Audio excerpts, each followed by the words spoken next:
mereka mengambil tanah dari rakyat. Itu ditipu semua rakyat kan. Seolah-olah tanah yang untuk pemukiman perumahannya itu, untuk PIK 2 itu adalah untuk kepentingan negara kan. Padahal untuk perumahan, itu tipuan kan. Nah kalau sudah ditipu begini, maka harusnya satu-satunya kerajaan di Indonesia yang rajanya wali adalah Banten. Betul. Makanya kalau Banten bergerak, maka seluruh Indonesia akan bergerak. Jika Banten baik, maka seluruh Indonesia akan baik.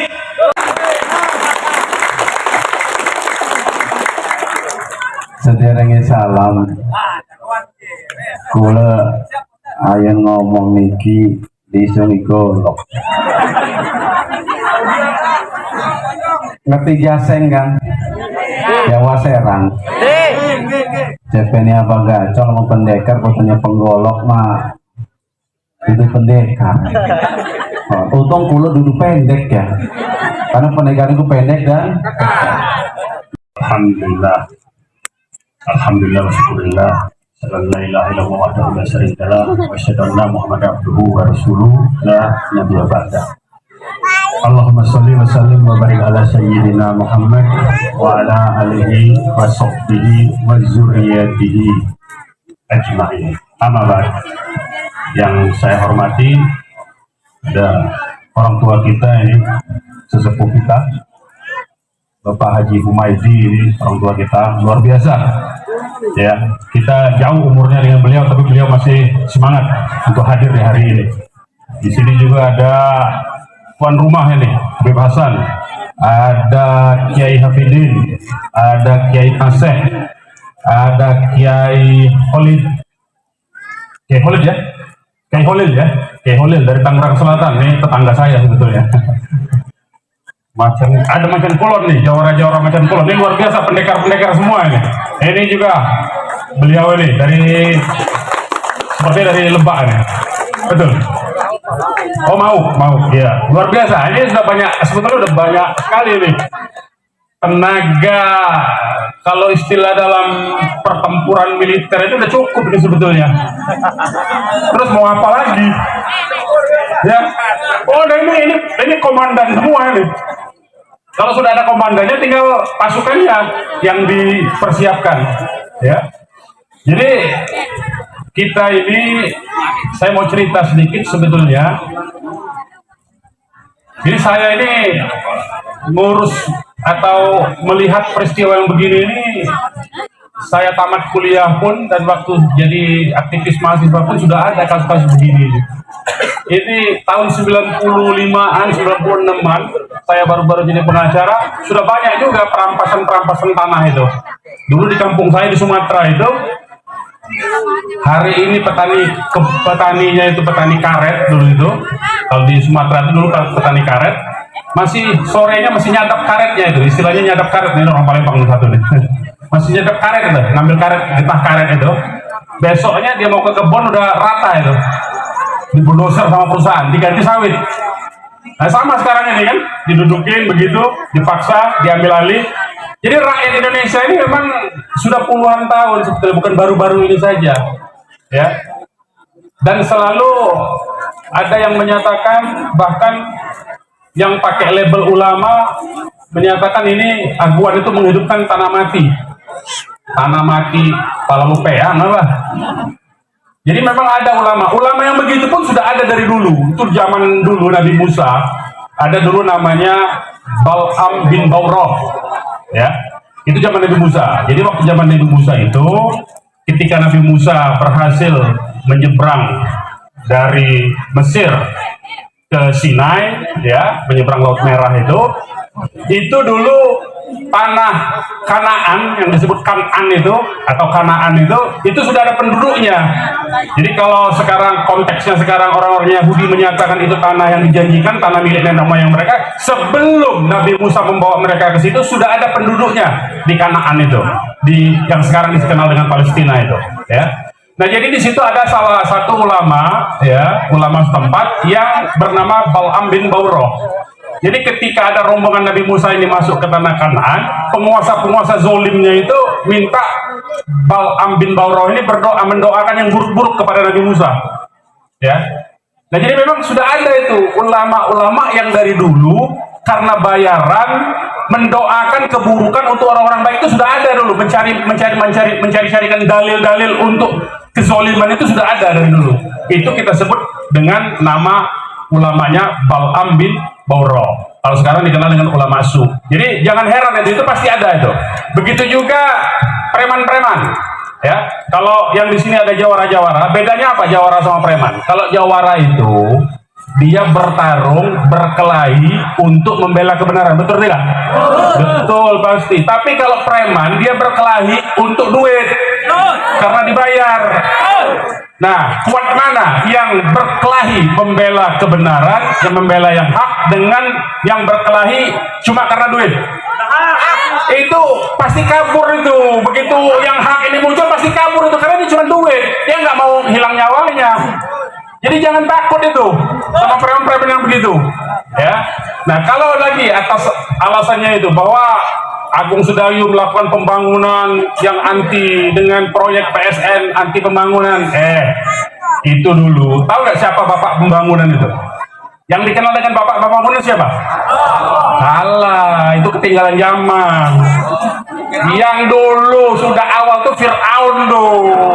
Iya, mau bukti nggak? Piramid Mesir itu masih ada sampai sekarang tuh. Itu bukti pembangunan Fir'aun tuh. Fir'aun bener atau sesat? Sesat tetap aja. Jadi yang membangun fisik katanya yang hebat itu belum tentu benar itu. Ya, sudah dibuktikan itu Fir'aun tuh. Jadi kalau ada yang ngomong-ngomong ini untuk pembangunan, ya Fir'aun juga bangun bilang masuk neraka dia. Ya, masuk neraka Fir'aun. Siapa yang berani ngomong Fir'aun masuk surga? Ayo berani bantah, silakan. Ya. Jadi jangan khawatir kalau kita berada di tempat yang benar, ya sudah membela yang benar, itu jangan pernah mundur satu langkah pun. Nah tadi sudah banyak disampaikan oleh Pak Hozin ini ya, Pak Hozinuddin ini. Saya cuma mau nambah satu aja ya, atau beberapa informasi lah. Jadi tadi yang PSN, sebetulnya yang disebut PSN itu, ini biar pada tahu nih, kalau ada aparat di sini, ada aparat desa di sini, ada aparat pemerintahan yang lain, ada intel-intelnya, tolong sampaikan, biar tahu kalian semua. Yang disebut PSN itu, Jokowi, saya sebut Jokowi bukan pemerintah ya. Jokowi waktu itu kebetulan sebagai presiden, sebagai penguasa, ya, dia beri ke perusahaan Aguan karena Aguan menyelamatkan mukanya di IKN, ya, karena Aguan, karena IKN itu tidak ada investor yang sudah disampaikan Jokowi itu seolah-olah investor yang di IKN itu banyak, padahal nggak ada. Nah untuk nutup malunya Jokowi, Aguan bikin hotel di situ. Aguan atau Kongguan itu? Oh Kongguan, Aguan ya. Jadi dia bikin hotel. Nah karena Aguan menyelamatkan muka Jokowi, maka oleh Jokowi diberilah daerah di utara pantai Jawa di sebelah Pik 1 itu di Kecamatan Teluk Naga ya, yang sebelah Pik 1 itu ada kawasan hutan mangrove yang tidak diurus. Itu milik perhutani pengelolaannya, milik negara, diberikan ke Aguan. Ini hutan nih, supaya diurus, supaya hutannya ditanamkan kembali karena udah banyak yang rusak, katanya banyak yang rusak ya. Padahal ada yang ngelola tuh, PT Perhutani, BUMN milik negara.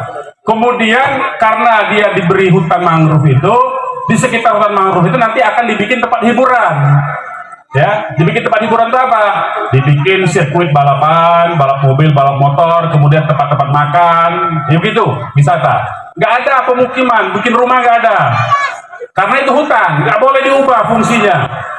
Nggak boleh dijadikan perumahan. Itu yang disebut dengan PSN yang 1.700 hektar tadi. Nggak ada, pemukiman nggak ada. Hanya pemulihan hutan mangrove dan kawasan tempat hiburan. Cuma itu tok namanya itu. Itu yang disebut PSN. Itu saja sudah salah. Kenapa? Ini hutan milik negara, masih dikelola oleh perhutani, sama Jokowi diberikan ke Aguan. Itu saja sudah salah. Sudah korupsi itu.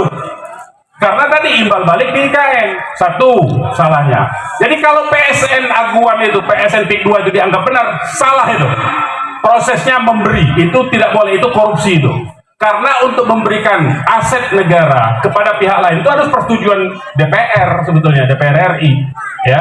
Nah itu satu kesalahannya. Apalagi kemudian di luar kawasan yang 1.700 hektar mereka membohongi rakyat seolah-olah kawasan pemukiman perumahan yang sampai di sini tepatnya ini kecamatan apa namanya?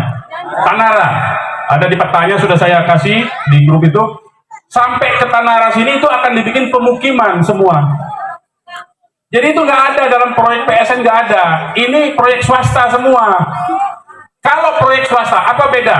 Katakanlah sekarang kita ngomong soal PSN. Apa itu PSN? PSN itu pertama, ya, proyek strategis negara yang gunanya untuk kepentingan umum. Contohnya apa? Jalan umum ya, bukan jalan tol, jalan umum, jalan negara. Rumah sakit pemerintah, sekolah, kantor-kantor desa, kemudian puskesmas. Nah itu disebut proyek strategis nasional untuk kepentingan umum. Kalau ada kawasan perumahan dijual oleh orang kepada orang lain, kepada warga negara asing, karena iklan-iklan PSN itu iklannya berbahasa Cina, bapak-bapak, ibu-ibu, dijual kepada orang lain, apakah itu untuk kepentingan umum? Bukan, sama sekali bukan itu. Jadi yang disebut dengan proyek strategis nasional itu ada proyek untuk kepentingan umum. Sekolah, rumah sakit, kantor pemerintah, bandara, jalan-jalan umum, itu disebut proyek untuk kepentingan umum. Itu disebutnya PSN. Kalau di luar itu bukan PSN, proyek swasta itu. Proyek 9 naga semua itu. Ya. Nah, jadi itu kedua kesalahannya, ya. Yang ketiga, cara mereka mengambil tanah dari rakyat. Itu ditipu semua rakyat kan? Seolah-olah tanah yang untuk pemukiman perumahannya itu, untuk PIK 2 itu adalah untuk kepentingan negara kan? Padahal untuk perumahan. Itu tipuan kan? Nah, kalau sudah ditipu begini, maka harusnya semua proses transaksi ini diperhatikan ini. Semua proses transaksi yang dilakukan dengan cara penipuan itu batal demi hukum. Apa konsekuensi batal demi hukum? Artinya yang membayar hilang duitnya, yang tadi dibayar hak tanahnya itu balik lagi tanahnya ke dia. Itu batal demi hukum namanya. Ngerti nggak maksudnya? Ngerti nggak maksudnya bapak-bapak? Ada yang tanahnya udah diambil nggak di sini? Belum. Nah, jangan sampai. Kalau sampai ada kelewatan itu. Jadi kalau sudah dibayar, mau dibayar separuh, mau dibayar full, ya, karena tadi ditipu seolah itu adalah proyek untuk kepentingan umum, proyek nasional milik negara, dan ternyata bukan, maka transaksi itu batal karena itu penipuan. Ya. Kalau batal itu apa? Yang bayar hilang duitnya, yang punya tanah balik lagi hak tanahnya itu. Ya, harus ngerti itu. Nah, yang belum kembali haknya, ya ambil lagi. Makanya bilang tuh sama kecamatan sebelah, jangan takut, itu tanahnya mereka, salah sendiri itu. Nah, kalau soal premannya, kita punya jawara, kita punya santri, kita punya banyak tenaga ini. Ada laskar segala macam, ya. Harus, kalau enggak, kapan haknya itu bisa dapat? Kalau kita ngarepin kebaikan hati tadi, yang harusnya penguasa itu menjadi perisai, udah gak ada sekarang pemimpin yang begitu. Jadi sekarang rakyat harus mempertahankan sendiri haknya, jangan ngarepin yang lain, jangan berharap dengan orang lain. Rakyat harus berusaha sendiri mempertahankan haknya dan mengambil kembali haknya itu. Udah nggak ada ngadu ke sana, ngadu ke itu, sia-sia aja itu. Ya, udah nggak berfungsi semua itu, karena semua sudah kena duit itu. Ya, mulai dari pejabat tingkat desa tadi sudah disebut, siapa namanya itu? Wah, banyak itu. Ya, ada puluhan orang itu ya. Ustaz Fauzi tahu sekali nih, karena dia turun ke lapangan berkali-kali. Kalau saya udah nggak turun ke lapangan, udah nggak sanggup, udah tua saya. Udah tua saya. Tapi saya mendukung terus, terutama dari teman-teman kita Macan Kulon dan Jawara-Jawara Banten lainnya. Ini mesti segera digerakkan ini, karena mereka itu cuma preman untuk nyari duit aja. Sementara Jawara-Jawara kita ini berjuang untuk kepentingan rakyat, untuk membela yang hak. Ya, kalau yang hak tidak dibela, dibiarkan, maka habis semua nanti. Itu yang ini. Nah, yang ketiga saya mau sampaikan, ya, tadi kan saya bilang itu untuk pemukiman, dan pemukiman itu dijual kepada warga negara Cina dan orang-orang yang bukan penduduk dari Banten. Ya, nah itu harganya mahal. Kalau di pelang-pelangnya itu 60 juta tuh per meter tuh harganya itu. Dia sementara dia beli berapa itu? 50.000, jauh dengan 60 juta ya. Itu udah salah. Ada dulu ya.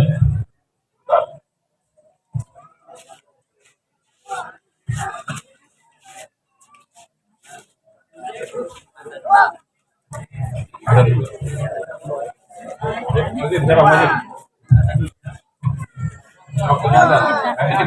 Nanti kita dituduhnya komunis soalnya. Azab kita terus nanti sholatnya setelah itu biasa dulu.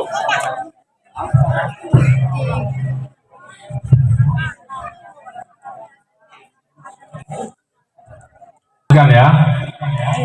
Nah, jadi tadi intinya proyek PSN-nya itu sendiri itu sudah mengandung unsur korupsi. Kenapa? Karena tadi Jokowi sebagai penguasa itu menyalahgunakan kekuasaannya, memberikan harta milik negara semata-mata, itu milik rakyat sebetulnya, ya, diberikan kepada orang per orang, diberikan kepada korporasi, diberikan kepada perusahaannya milik aguan, ya. Nah, jadi itu satu penyalahgunaan kekuasaan, termasuk kepala desa yang membuatkan keterangan palsu, itu termasuk, itu bukan sekedar pemalsuan pidananya itu, tapi itu sudah korupsi. Jadi seharusnya Kejaksaan Agung atau KPK, jadi Kejaksaan Agung kemarin nggak boleh mundur sebetulnya dari kasus itu. Yang pemalsuannya orang-orang mungkin yang terlibat di situ, tapi kalau kepala desanya itu kasusnya korupsi sudah, ya. Nah, jadi ini perlu diketahui. Jadi kalau ada kepala desa memberikan surat keterangan palsu, itu korupsi dia. Apalagi dia mendapatkan duit. Dapat duit nggak kira-kira itu? Oh, banyak itu, ya. Nah, itu. Nah, jadi yang sekarang yang terakhir ini soal aspek bukan semata-mata soal tanah rakyat. Yang namanya pemukiman, ya, kawasan bisnis itu kan selain pemukiman, kalau kita lihat rencana PIK itu selain pemukiman itu adalah kawasan perdagangan, kawasan bisnis. Nah, kalau sudah ada pemukiman, ada kawasan bisnis, ada sekolah sendiri, ya, ada pemerintahan sendiri, itu disebutnya koloni kalau zaman dulu.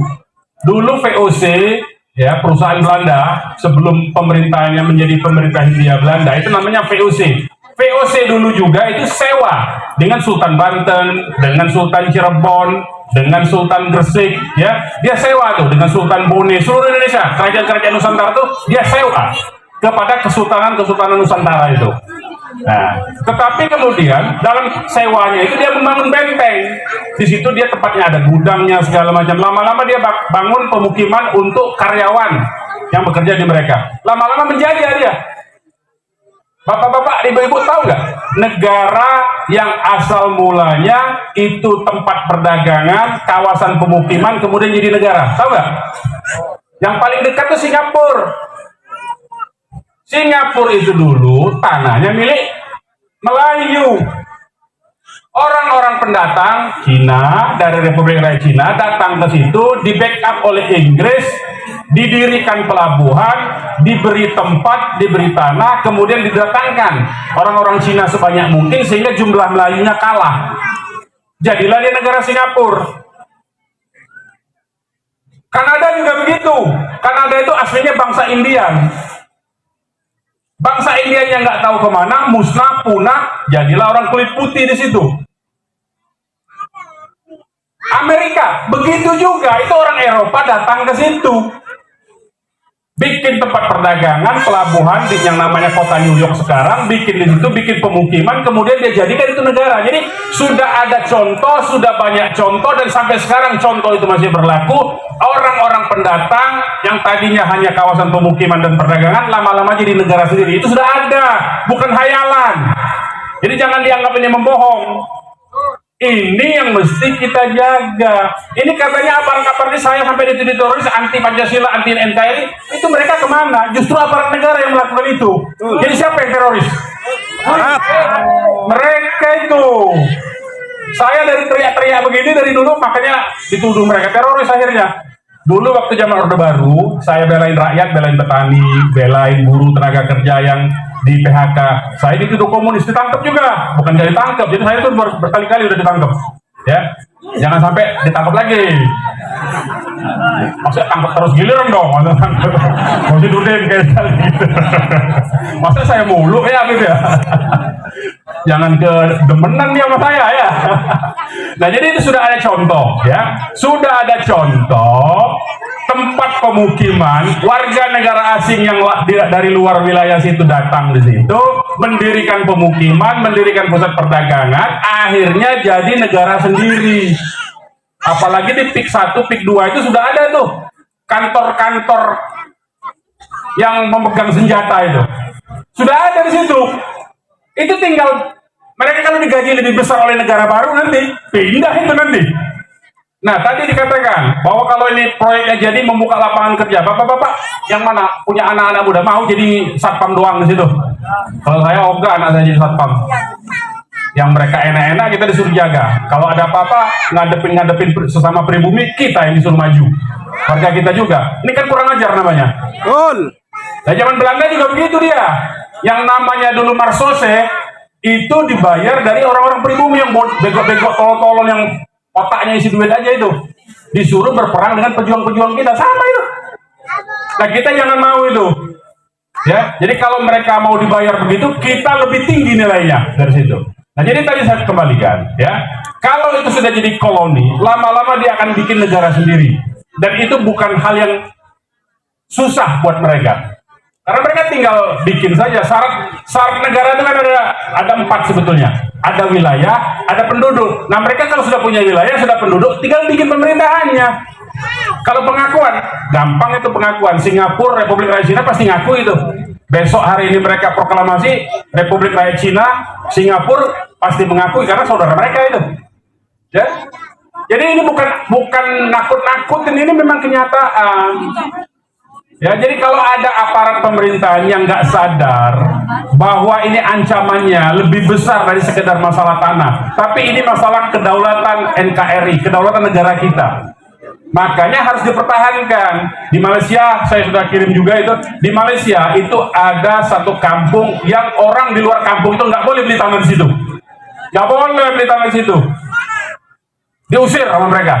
Kalau mau tinggal tempat aja boleh, tapi nggak boleh beli tanah di situ, nggak boleh punya hak di situ. Jogja melakukan hal itu. Sultan Jogja itu Hamengkubuwono IX dulu, bukan yang sekarang ya. Sultan Hamengkubuwono IX dulu Cina-Cina di Jogja itu memberontak. Akhirnya Sultan Jogja, Sultan Hamengkubuwono IX itu membuat aturan orang-orang Cina nggak boleh punya hak atas tanah. Sampai sekarang tuh, makanya mereka pusing tuh di Jogja itu. Nah sekarang itu apakah bisa kita lakukan? Bisa kalau kita kuat, bisa kalau kita mampu mempertahankan hak atas tanah kita. Jadi intinya jangan gampang, jangan mau ditakut-takut. Ini mumpung Tanah ini sudah mulai itu belum pembebasannya. Sudah banyak yang kena. Udah banyak yang kena. Ambil, ngapain takut? Orang itu tanah apa? Emang itu tanahnya aduan bawa dari Republik Rakyat Cina apa? Kan bukan. Sudah dibayar. Ya salah sendiri dia yang rugi. Itu karena nggak sah. Karena tadinya bapak-bapak yang jual itu karena mengira itu proyek pemerintah lah. Bukan, itu bukan proyek pemerintah, itu bukan proyek negara. Itu proyek swasta. Mau dibikin untuk pemukiman. Jadi jangan khawatir, ya, pertahankan hak bapak-bapak ibu sekalian. Jangan pernah takut menghadapi kezoliman. Itu biasalah hal-hal yang begitu tuh. Nakut-nakut itu biasa. Itu nanti juga dia lama-lama kalau dia nggak dibayar, sekarang ini kan dia lagi ragu-ragu itu. Jadi preman-premannya kan kurang tuh, kurang aktif lagi karena duitnya udah kurang kan. Nah kesempatan sekarang, ambil tuh tanah, bilang sama yang lain. Yang tanahnya sudah dibayar, yang belum dibayar tuh apalagi yang belum dibayar. Yang sudah dibayar saja boleh itu, karena batal tuh. Apalagi yang belum dibayar. Jadi ambil lagi itu, jangan takut. Nah saya kira itu saja dari saya. Mudah-mudahan nanti kita doakan masyarakat Banten ini ada persatuannya semua nih ya. Jangan sampai gampang dipecah belah ini. Itu yang paling penting, itu jangan sampai dipecah belah. Jangan sampai, biasanya mereka itu kalau sudah begini itu main adu domba. Mulai memunculkan isu-isu, wah ternyata nama dia besar, bukan nama kelompoknya sini. Nah yang begitu-begitu tuh, suka digitu-gituin tuh. Wah ternyata ini yang nongol, apa kita nggak diajak. Ah itu mulai tuh. Udah kalau udah begitu udah pecah lagi tuh. Nah, sekarang jangan hal-hal yang begitu tidak penting lagi. Yang bagi kita penting itu satu, rakyat tidak hilang haknya, hak-hak rakyat harus kita jaga, kezoliman harus kita lawan, dan negara ini kita jaga. Jadi kita berjuangnya bukan cuma untuk semata-mata memperjuangkan tanah, tapi memperjuangkan juga Republik Indonesia ini supaya tidak menjadi negara lain ada nanti. Ini kan semua yang teriak-teriak yang katanya menuduh-nuduh ada teroris, kelompok Islam radikal segala macam, itu sekarang kan berpihak ke mereka semua itu. Berpihak ke aguan ternyata. Semua itu saya lihatin semua itu. Yang tukang-tukang ngoceh itu. Ya, semua berpihaknya ke sana, ke aguan CS. Nah, jadi kita sudah tahu, kita sudah jelas posisi mereka di situ. Jadi jangan sampai kita mau dipecah belah dengan isu-isu yang remeh-temeh yang tidak penting. Ya, saya harapkan hari ini kita mulai. Kalau saran saya, bapak-bapak semua bikin forum rutin pertemuan nih, Beb, di Tangerang, di Banten khususnya, ya, bikin forum rutin misalnya seminggu atau 2 minggu sekali ketemu semua tokonya, yang ngobrol-ngobrol, ngopi-ngopi begitu, ngeriung kira-kira begitu, supaya kalau dalam istilah sholat itu barisan kita, soft kita tidak ada yang kosong. Kalau soft kosong itu biasanya setan masuk tuh bisik-bisik dia. Nah, mulailah tuh terjadi tuh jablah. Nah, itu yang paling penting dijaga. Jangan sampai soft kita itu renggang. Softnya harus rapat. Nah, cara cara supaya setan tidak masuk menggoda kita itu softnya harus rapat. Harus itu. Kalau tidak, kalau softnya renggang, di situ masuk itu setan-setan itu. Setan yang berwujud jin maupun setan berwujud manusia. Ya. Jadi itu sudah ada itu. Nah, jadi itu saja saya kira dari saya. Terima kasih. Billahi taufiq wal hidayah. Walafu minkum. Wassalamualaikum warahmatullahi wabarakatuh.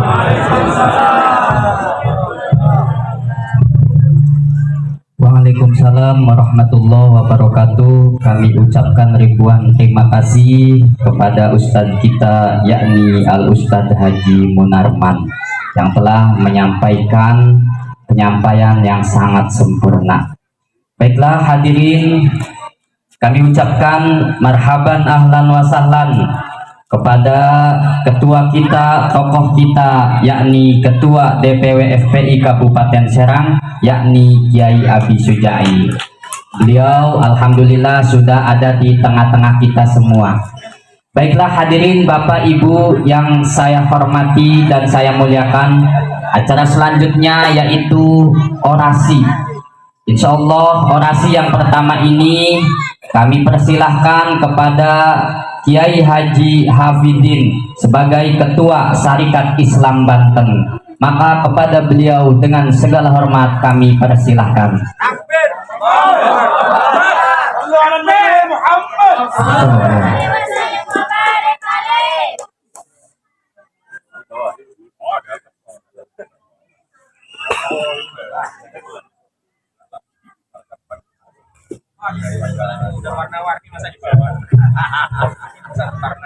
Bismillahirrahmanirrahim. Assalamualaikum warahmatullahi wabarakatuh.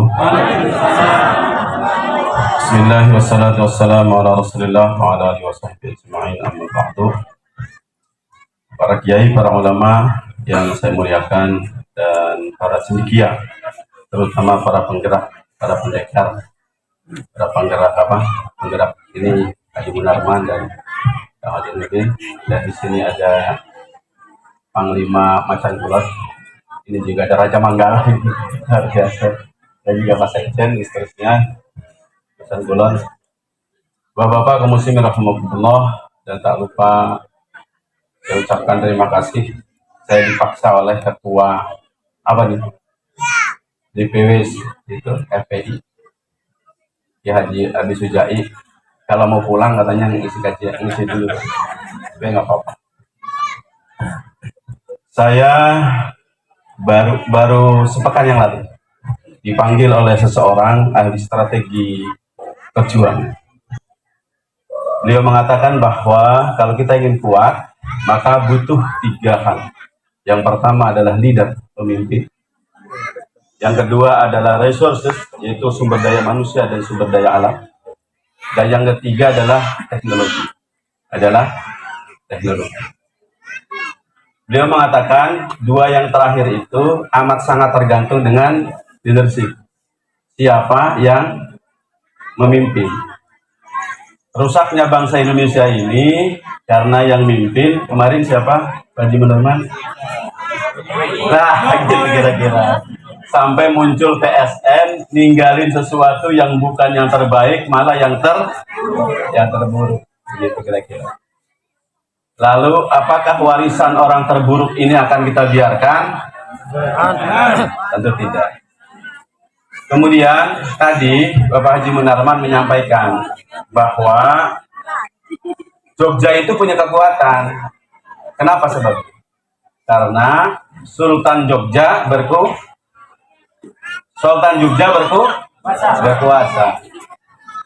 Orang Banten sebenarnya adalah punya sultan yang dulu masih sangat cinta NKRI sampai tidak lepas dari NKRI sampai kemudian detik ini.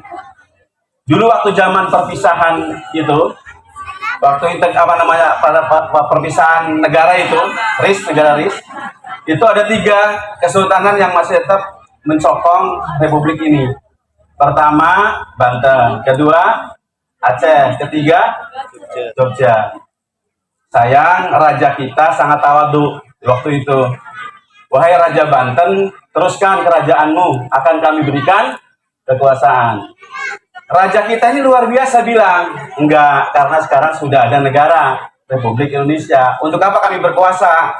Kami saat cinta NKRI dan kami siap untuk terus bersama dengan NKRI tanpa membuat kerajaan. Paham Pak sampai sini? Bagaimana orang Banten hebatnya cinta NKRI? Paham? Bagaimana negara ini cinta sekali terhadap republik ini?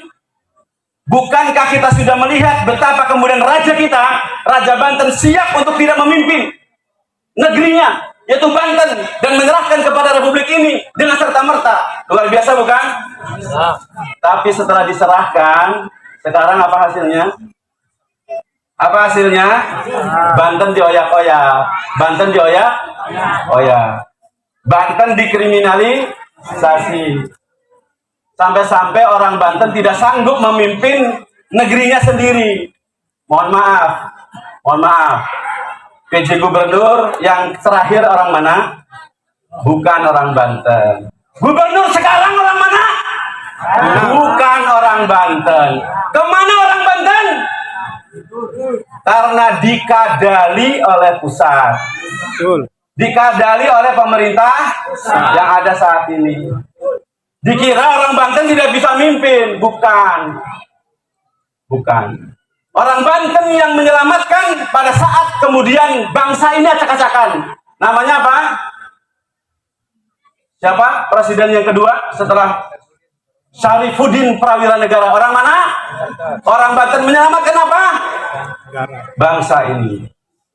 Sekarang bapak-bapak, mari kita lihat. Rempang bisa bergerak? Tidak bisa bergerak. Sekarang mulai bergerak, mulai berontak. Kenapa? Karena ada orang Banten bergerak. Ini orang Banten ini, karena tinggalnya di Tangerang. Orang Banten bukan Pak Ji? Orang Banten. Saya keturunan orang Banten. Saya orang Banten asli. Bapaknya orang diuyai maling saya. Buatan diuyai maling asli wong Banten. Bahkan kalau perlu siap memimpin Banten. Kalau perlu. Tapi tidak, karena kita punya sultan, masih punya sultan. Saya 10 tahun menelusuri siapa yang punya BPKB Kesultanan Banten. Banyak yang punya SMK, ngaku-ngaku kan. Tapi yang aslinya yang punya BPKB ternyata masih ada Bu. Dan beliau berwasiat kepada saya, Hafidin, tolong jaga masyarakat. Tolong jaga umat. Makanya saya datang sekarang sini nih untuk mengabarkan bahwa kita saat ini, karena ternyata bangsa kuat itu butuh pemimpin yang kuat, maka ingat, karena dibebankan sudah membela negara ini dan sekarang dikoyak-koyak negara ini, maka ingat, berarti mau tidak mau Kesultanan Banten harus tegak kembali. Allahu Akbar. Maka kapan saja ada pergerakan yang ingin menegakkan kembali Kesultanan Banten, siap dukung? Siap berkorban? Siap lawan Aguan? Aguan lawannya bukan Prabowo, bukan, tapi Sultan Banten. Siap? Siap menjadi anak buah Sultan Banten? Siap menjadi rakyat Sultan Banten? Mari kita kuatkan. Allahu Akbar. Untuk itu maka bapak-bapak, ibu-ibu berbahagialah saat ini. Saya sudah menemukan BPKB-nya. Begitu Pak Kiai. Jadi silahkan semua orang mengaku punya STNK, boleh, tapi bodong kayaknya. Karena STNK-nya tidak dari BPKB yang asli. Untuk itu maka saya sampaikan, yuk kita lawan. Maukah Banten ini dikuasai Cina? Tidak. Saya punya tim. Saya 2017 sudah mulai punya tim. Kami sudah baca yang namanya PIK itu nanti bukan hanya di sana doang, tapi sampai Tanjung Lesung. Jadi dari Tanjung Kait sampai Tanjung Lesung. Kalau Tanjung Kait sampai Tanjung Lesung dikuasai oleh Cina, perumahannya di sana, dan kita sering mendengar dan menemukan senjata mereka berkeliaran di mana-mana, lalu kira-kira orang Banten jadi apa? Kira-kira jadi apa? Kata Pak Kiai tadi, kemungkinan jadi sate mereka. Mau jadi sate? Atau kita nyate mereka? Nah, ini penting ini, yang penting itu. Dan Bapak, ini adalah saksi. Abah, naik Pak. Berdiri Pak. Ini Abah Gacon namanya. Saya sampai hari ini belum tahu namanya siapa aslinya. Saking hebatnya orang ini, saya tidak berani bertanya siapa nama aslinya. Nggak berani saya. Takut kualat kepada Bapak. Karena mohon maaf, seluruh ahli teluh, ahli santet, ahli apapun, tinggal minta sama beliau siapa yang harus dilakukan. Serius, nggak main-main. Beliau pendekar asli luar biasa, dan beliau sudah berikrar di hadapan Sultan Banten untuk mengatakan siap di garda terdepan untuk kemudian membela Sultan Banten. Kekuatan beliau saya tidak berani menyentuhnya. Namanya pun saya nggak mau tahu. Namanya saya nggak mau tahu. Takut kualat buat apa? Takut sekali nonjok, saya mentah nggak mau saya kan kira-kira begitu. Oke, bapak-bapak, ibu-ibu, siap berjuang? Siap berjuang? Ingat ibu-ibu, ibu punya iman? Apa kata Allah? Ahasiban nasu ayyutraku ayyakulu amanna wa hum la yuftanun. Oke Bu, orang Banten sekarang diuji. Kata Allah, emang boleh orang mengaku beriman tanpa diuji? Ujian paling hebat orang beriman itu apakah kena tetanus? Apa karena penyakit? Atau karena kemiskinan? Bukan. Tapi datangnya musuh. Aduan datang, ya kan? Dengan seluruh kekuatan keuangannya. Sekarang, besok mereka bawa tentara ke kita. Kita lawan sekarang atau nanti? Kalau nanti, ibu-ibu banyak jadi janda. Anak-anak perawannya dinikmati mereka, mau? Kalau tidak mau sekarang atau nanti ngelawannya? Sekarang. Anda punya medsos? Bilang lawan aduan. Oke? Bilang dukung Kesultanan Banten. Siap-siap. Karena mau tidak mau hanya itu. Kita butuh pemimpin. Kita butuh kekuatan. Banten sudah mengalah. Banten sudah memberikan seluruhnya. Tapi Banten tidak dihargai. Maka saatnya hari ini Banten bangkit dan melawan. Jangan biarkan negara ini dikuasai oleh siapapun. Karena kata informasi yang sangat valid, satu-satunya kerajaan di Indonesia yang rajanya wali adalah Banten. Makanya kalau Banten bergerak, maka seluruh Indonesia akan bergerak. Jika Banten baik, maka seluruh Indonesia akan baik. Maka mau tidak mau, kita harus menguatkan cinta Banten kita. Maka saya sudah membuat namanya Gerakan Cinta Banten. Bapak-bapak, kita sedang diuji. Allah bilang, emang bisa orang mengaku beriman masuk surga tanpa diuji? Nggak bisa, saudara-saudara. Maka saat ini ketika musuh datang, maka kita harus bergembira, ya Allah, musuhku datang sekarang. Musuhku datang sekarang. Untuk itu kami butuh pemimpin. Kami butuh sultan. Maka datangkan kepada kami sultan yang terbaik untuk kami. Dan itu sudah ada. Cuman belum dipublish. Kalaupun dipublish nggak percaya orangnya. Maka kita butuh tim yang kuat.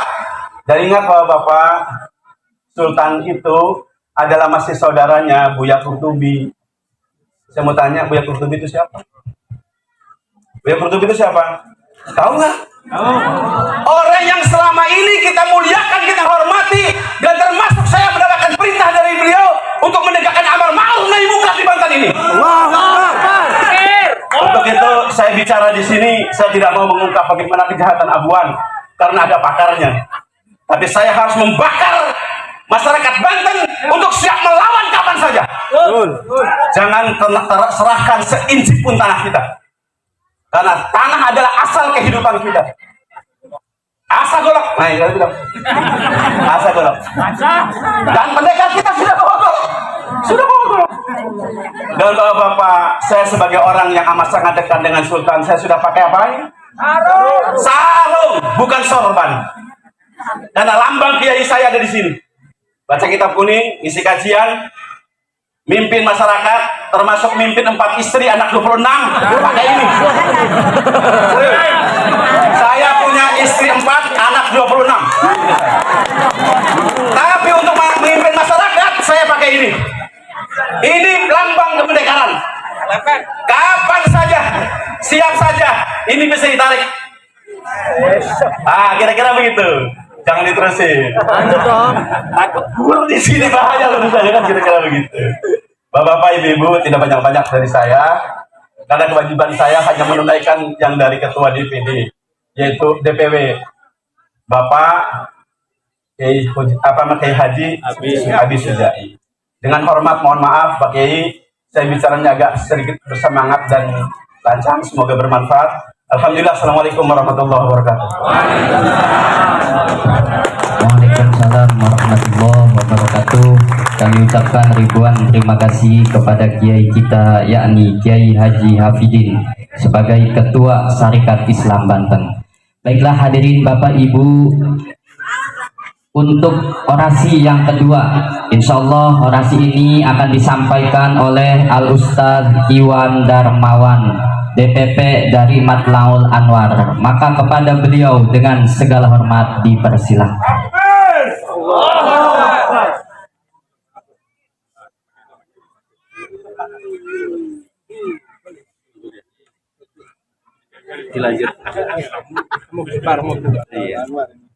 Bismillahirrahmanirrahim. Assalamualaikum warahmatullahi wabarakatuh. Para kiai, habaib, para ulama, tokoh jawara, bapak dan ibu sekalian yang tidak bisa disebutkan satu persatu, namun tidak mengurangi rasa hormat dan ta'zim kami. Mari kita sampaikan segala puji, syukur kita kepada Allah Subhanahu wa Ta'ala. Hari ini kita diberikan kesempatan untuk bertemu dalam kesempatan yang insya Allah kita mohon kepada Allah agar diberikan keridhaannya. Amin ya Allah ya Rabbal Alamin. Salawat dan salam semoga senantiasa tercurah kepada junjungan kita Nabi besar Muhammad Sallallahu Alaihi Wasallam, pada sahabat, keluarga dan umatnya yang setia hingga yaumil qiyamah. Amin ya Rabbal Alamin. Insya Allah saya tidak lama karena memang masih ada agenda di tempat yang lain, tapi setiap kegiatan bertemu dengan para pejuang, dengan masyarakat, dengan umat, insya Allah selama masih ada bensin, insya Allah saya akan sempatkan hadir. Karena pejuang-pejuang kalau dicek isi kantongnya paling ada yang 5.000, 20.000 gitu. Ya, beda dengan yang di kelompok mereka, itu tebal-tebal duitnya. Mohon izin kami dari generasi muda Madu Anwar. Jadi kalau ketua PB Madu Anwar Kiai Haji Mbai Mulia Syarif, kalau kami dari Dewan Pimpinan Pusat Generasi Muda Madu Anwar. Bapak dan Ibu sekalian, saya sedikit flashback ke belakang. Saya asli orang Banten. Ayah saya juga berdarah Cilegon dan lahir di Tenara dalam pengungsian waktu itu. Sehingga kemudian suasana-suasana penuh dengan penderitaan dan segala macam ini sudah biasa bagi orang Banten mah. Mereka akan menakut-nakuti kita dengan rasa takut sengsara, putih orang mangan, ya, orang ada duit segala macam. Padahal kita mau udah biasa yang begitu, sudah biasa. Jadi kita sudah tidak punya urat takut lagi, insya Allah sudah tidak ada. Nah sebelum saya lanjutkan, kita mau sama-sama supaya kita tambah semangat. Kita takbir bareng-bareng. Takbir. Takbir. Takbir. Kalau saya bilang wong Banten, semuanya teriak Orawedi. Siap ya? Wong Banten. Wong Banten. Wong Banten. Takbir. Saya waktu awal-awal di kampung itu biasanya kalau company itu ampek-ampeknya itu dari atas sampai bawah tuh banyak. Kalau di kita Ampura, salah satunya adalah oknum kepala desa. Saking banyaknya udah bukan oknum lagi sekarang. Udah apa? Pemolongsek. Setiap hari mobil tidak kenal waktu, bolak-balik, ada yang kegeleng, ada yang kegilas, ada yang keganggu dan seterusnya. Begitu kita bersuara ditakut-takutin. Apa kan ini sirah menang baik? Saja macam-macam sirah. Kapolsek, Kapolres, Kapolda, itu bisa dipecat, bisa diganti. Apa maning sirah? Itu kita ditakutin begitu. Apa reaksi kita, Bu? Istar dulu, kita merayat. Wedi pejabat. Pejabat kalau pensiun jadi apa, Bu? Jadi rakyat. Polisi pensiun jadi apa? Jadi rakyat. Anggota dewan pensiun jadi apa?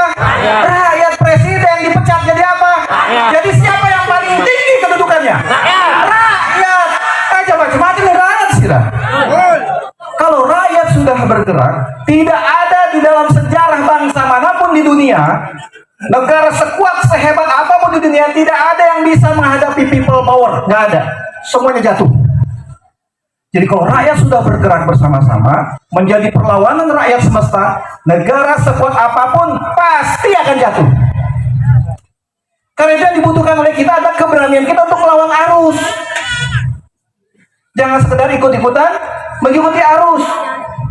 Bapak dan Ibu jangan lupa, sesuatu yang ikut arus itu, kalau nggak kotoran, sampah, Ampura, atau bangke. Tapi kalau kita hidup, kalau kita hidup dan kita ingin nasib kita lebih baik, maka kita harus berjuang dengan kemampuan yang kita miliki sendiri. Hari ini kita sudah ke Mabes Polri, kita sudah ke KPK, kita sudah ke DPR, kita sudah ke Komnas HAM. Tapi Allah ingin mengingatkan kepada kita bahwa tidak ada tempat bergantung sebaik-baiknya kecuali Allah Subhanahu wa Ta'ala. Sejarah lagi-lagi berulang kali memberikan kita pelajaran bahwa kita tidak boleh bergantung kepada siapapun yang namanya manusia, termasuk lembaga-lembaga itu. Karena tadi ujung-ujungnya pejabat-pejabat itu kan pensiun-pensiun juga. Maka kekuatan itu pada akhirnya ada di tangan kita, rakyat. Mau rakyat Banten berjuang? Lemes amat. Bu, pusat gereja terbesar di Asia nanti dibangun di Pik 2. Di atas tanah Banten yang dikeramatkan, yang dialiri darah para syuhada dan nabi ulama. Apa kita rela? Tidak rela sejengkal pun tanah Banten diambil alih oleh mereka untuk dilakukan kemaksiatan di atasnya.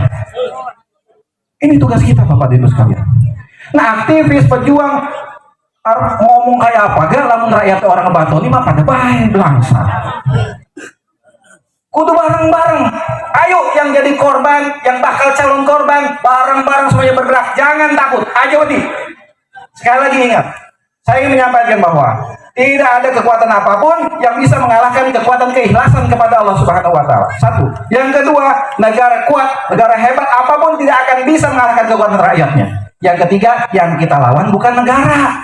Kita bukan melawan pemerintah. Yang kita hadapi adalah aguan dan kroni-kroninya. Yang kita hadapi adalah oligarki. Piraku rakyat Banten keren. Kan oligarki. Lawan oligarki. Dalam mitologi Cina, mitos namanya juga mitos. Naga itu kuat, tapi satu-satunya hewan yang bisa menandingi dan mengalahkan naga itu namanya macan. Macan nabe. Bagas tuh kawasan macan kulon. Dan satu lagi, naga itu mitos, dongeng. Macan real, nyata. Sampai sekarang masih tetap ada dan tetap ada selama-lamanya. Siap kita cincang naga? Ya. Kita sate naga? Ya. Takbir! Takbir! Terima kasih. Assalamualaikum warahmatullahi wabarakatuh. Waalaikumsalam warahmatullahi wabarakatuh. Kami ucapkan ribuan terima kasih kepada Ustadz kita, yakni Ustadz Iwan Darmawan sebagai DPP Matlaul Anwar. Baiklah hadirin Bapak Ibu yang saya muliakan, orasi selanjutnya insya Allah akan disampaikan oleh Sekjen Macan Kulon, yakni Al-Ustadz Mursalin. Maka kepada beliau dengan segala hormat dipersilakan.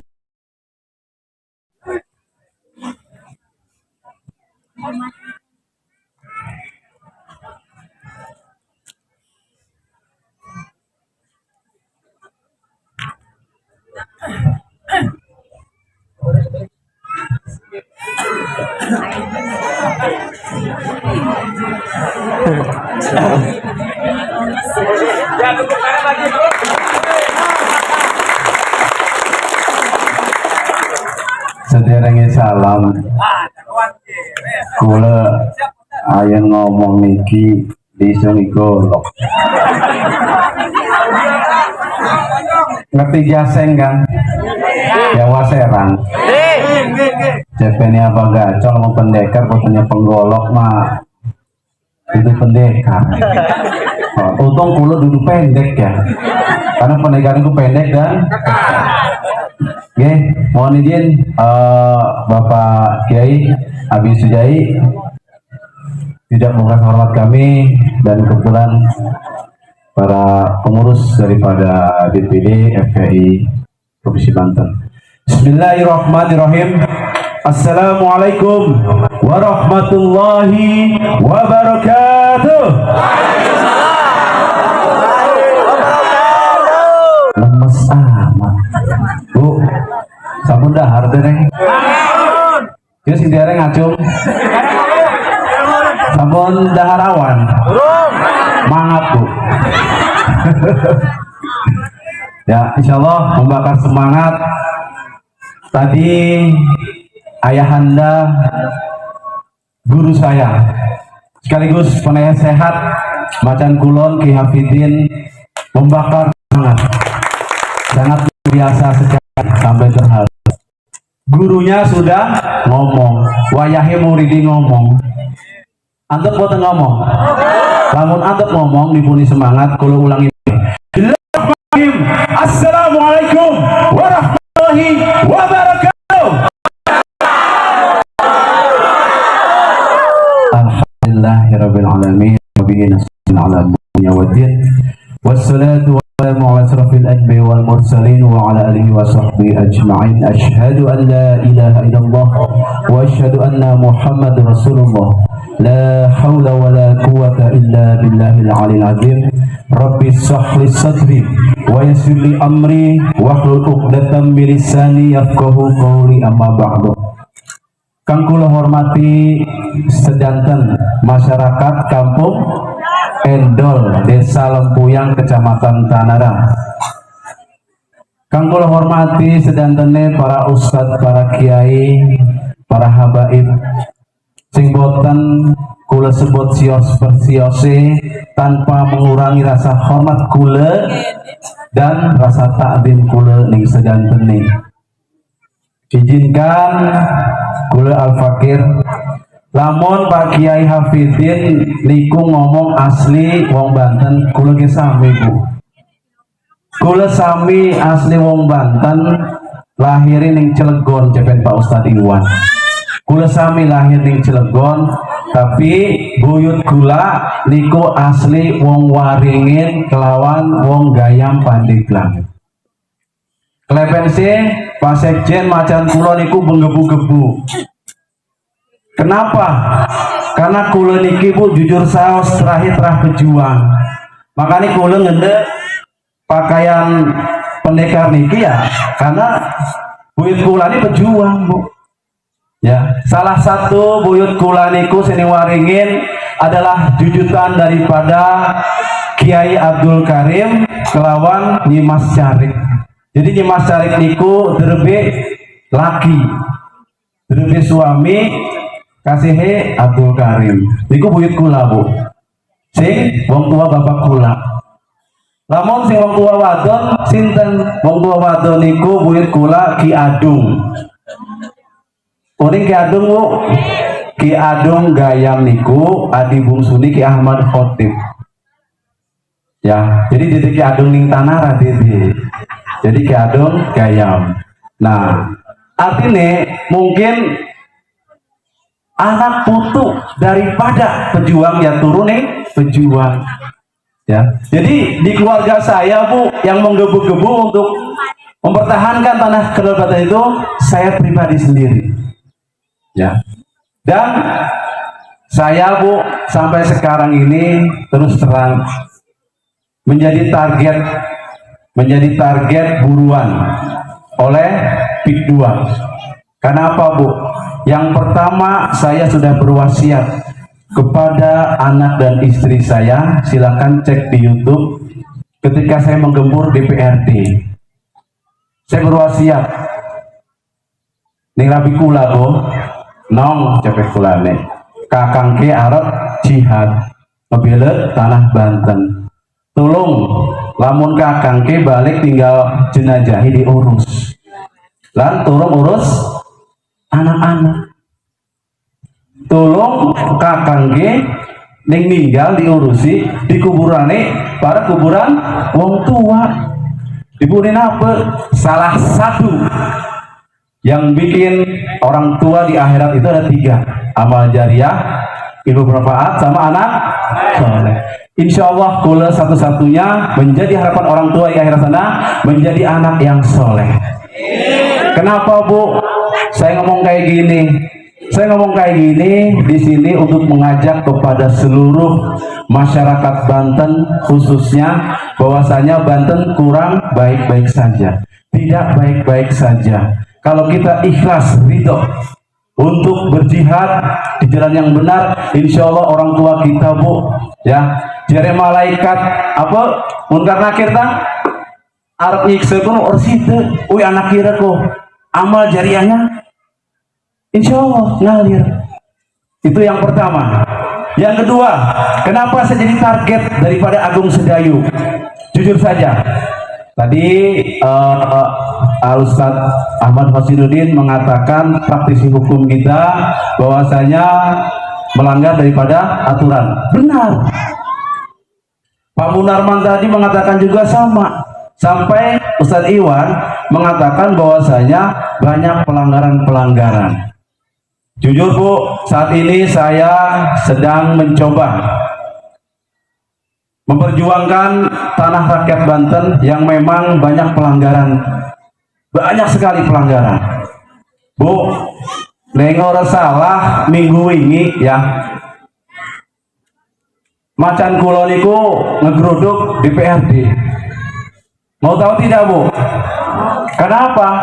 Awal akar permasalahan pembangunan adanya PIK 2 ya, yang di PSN katanya itu akarnya ada di DPRD.